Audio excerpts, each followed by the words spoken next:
শুভ সময়, সবাইকে স্বাগত জানাচ্ছি। আজ আপনাদের সাথে কথা বলবো বিশ্বের আলোচিত কয়েকটি গুরুত্বপূর্ণ বিপ্লব নিয়ে। প্রথমত মার্কিন যুক্তরাষ্ট্রের স্বাধীনতা যুদ্ধ। এটি 1775 থেকে 1783 সাল পর্যন্ত হয়। যুক্তরাজ্যের সাথে এই যুদ্ধটি হয় 1776 সালের 4 জুলাই।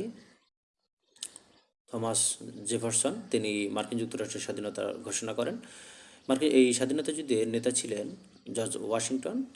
1783 সালে প্যারিস চুক্তি বা ভার্সা চুক্তির মাধ্যমে মার্কিন যুক্তরাষ্ট্রের সংগ্রামের স্বাধীনতা যুদ্ধ সমাপ্তি হয় এবং মার্কিন যুক্তরাষ্ট্রের স্বাধীনতা দিবস হলো 4 জুলাই। ফরাসি বিপ্লব হচ্ছে ইউরোপের একটি সামন্তবাদ বিপ্লবও বলা হয় এটাকে।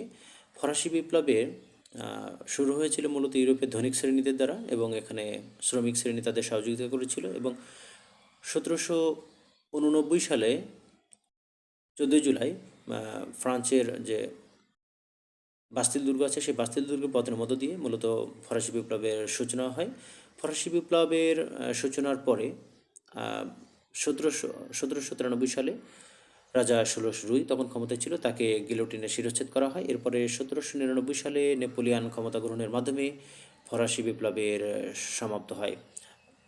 1804 সালে নেপোলিয়ন নিজেকে সম্রাট হিসেবে দাবি করে।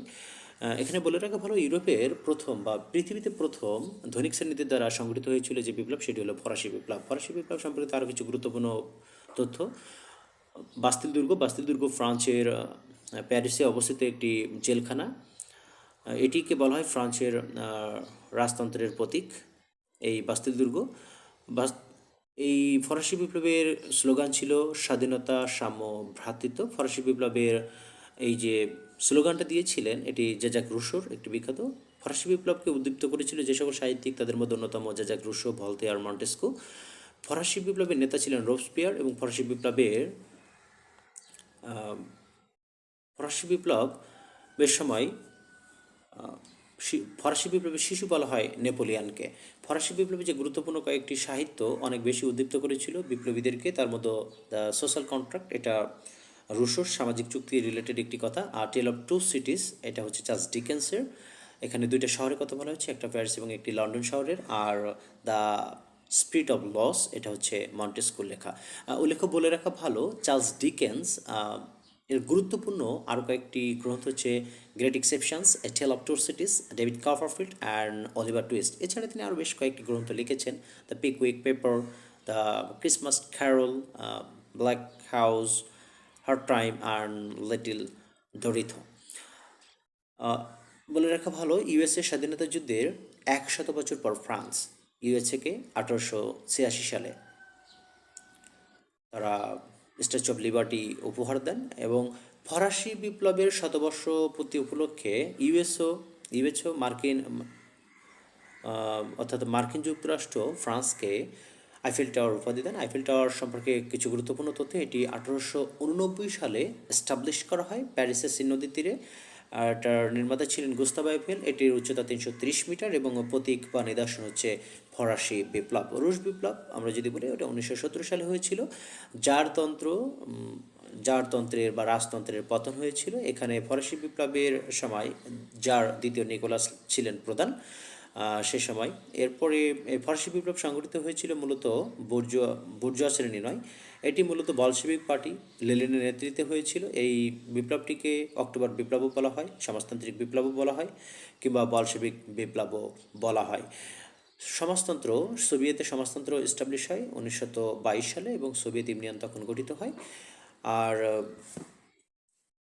এই রুশ বিপ্লবকে অনেক সময় নভেম্বর বিপ্লবও বলা হয়, কারণ তখনকার গ্রেগরিয়ান ক্যালেন্ডার ছিল, সেই ক্যালেন্ডার আলোকে 1 মাস পিছিয়ে সবসময় মাস ধরা হতো সেই হিসেবে। এরপরে আপনাদের একটু বলে রাখি, রুশ বিপ্লবের অনুপ্রেরণা জুগিয়েছিলেন লেনিনের দুটি গ্রন্থ, একটি হচ্ছে অ্যাপ্রিল থিসিস আর একটি ছিল imperialism, the highest stage of capitalism. Soviet অর্থ হচ্ছে স্বাধীন বা মুক্তভূমি। মিখাইল গর্বাচেভ ক্ষমতায় সে দুটি নীতি গ্রহণ করে, একটা ক্লাস্তনস্ত অর্থ হচ্ছে খোলামেলা আলোচনা, একটা হচ্ছে পেরেস্ত্রোইকা, এর হচ্ছে অর্থনৈতিক সংস্কারমূলক আলোচনা। ইউনাইটেড স্টেট অফ সোভিয়েত রাশিয়ার পতন ঘটে এই মিখাইল গর্বাচেভের যে দুইটি নীতি, গ্লাস্তনস্ত এবং পেরেস্ত্রোইকা, এই নীতি দুটির কারণে 1991 সালে। এবং এই সোভিয়েত ইউনিয়ন ভেঙে পরে 15টি রাষ্ট্র গঠিত হয়। ইরানের ইসলামী বিপ্লব 1979 সালে ইরানের ইসলামী বিপ্লব সংঘটিত হয় এবং ইরানের ইসলামী বিপ্লবের ফলে শাহতন্ত্র বা রাজতন্ত্রের পতন হয় এবং রেজা শাহ পাহলভি ক্ষমতাচ্যুত হন। এরপরে ইসলামিক প্রজাতন্ত্র প্রতিষ্ঠা হয়। 1979 সালে ইসলামী প্রজাতন্ত্রের নেতৃত্ব দিয়েছিলেন আয়াতুল্লাহ রুহুল্লাহ খোমেনি। 1980 সালে ইরাক শাতিল আরবকে কেন্দ্র করে ইরানে আক্রমণ করে এবং এই শাতিল আরব ছিল মূলত একটি জলপথ। এই জলপথের নিয়ন্ত্রণ নেওয়ার জন্য পরবর্তীতে ইরাক ইরান যুদ্ধ হয় 1980 থেকে 1988 সাল পর্যন্ত, দীর্ঘ 9 বছর ধরে। এরপরে এই যুদ্ধে কোনো দলই আসলে জয়লাভ করতে পারেনি।